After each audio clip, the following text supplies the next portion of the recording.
Hello বন্ধুরা, খুব শীত পড়েছে। আর এই শীতে বিউলির ডালের দই বড়া যদি ঘরে না বানাই তাহলে কি করে হয় বলুন। তাই আমি আজকে দই বড়া বানাচ্ছি।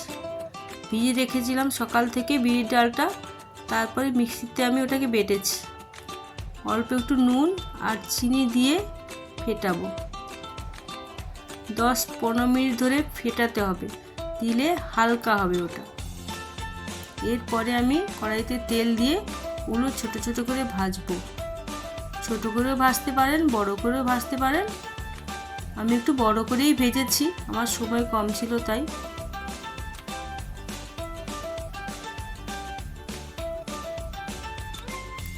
লাল লাল করে ভেজে নেবেন।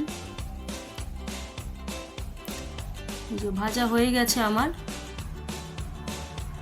ভেজে হালকা করে গ্যাসটা কমিয়ে আমি তুলে নিচ্ছি বড়াগুলো।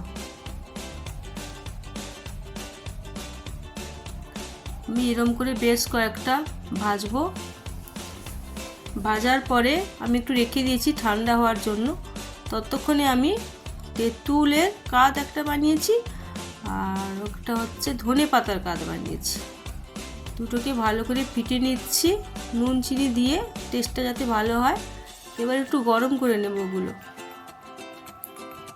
এবার দইটাকেও ফিটিয়ে নেব নুন আর চিনি দিয়ে। ততক্ষণে দই বড়াগুলো ঠান্ডা হয়ে যাবে।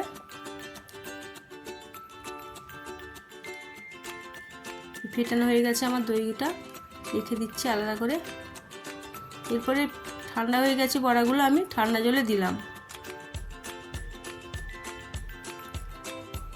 ঠান্ডা জলে ভিজিয়ে আস্তে আস্তে করে তুলে আমি একটা বোলে রাখবো। জলটা ভালো করে একটু নিংড়ে নেবেন। এবার আমার হয়ে গেছে বড়াগুলো। এবার আমি দইটা দিয়ে দিচ্ছি।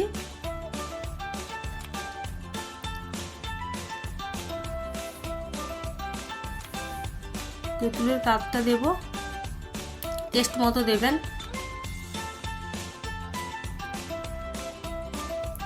সাজানোর জন্য আমি ঝুড়িটা দিচ্ছি, আর দেবো ধনে পাতা। এবার রেডি হয়ে গেছে আমার দই বড়া। সার্ভ করবো। করে দেখুন বাড়িতে, খুবই সহজে হয়ে যায়, খেতে খুব সুন্দর টেস্ট হয়, নরমও হয়।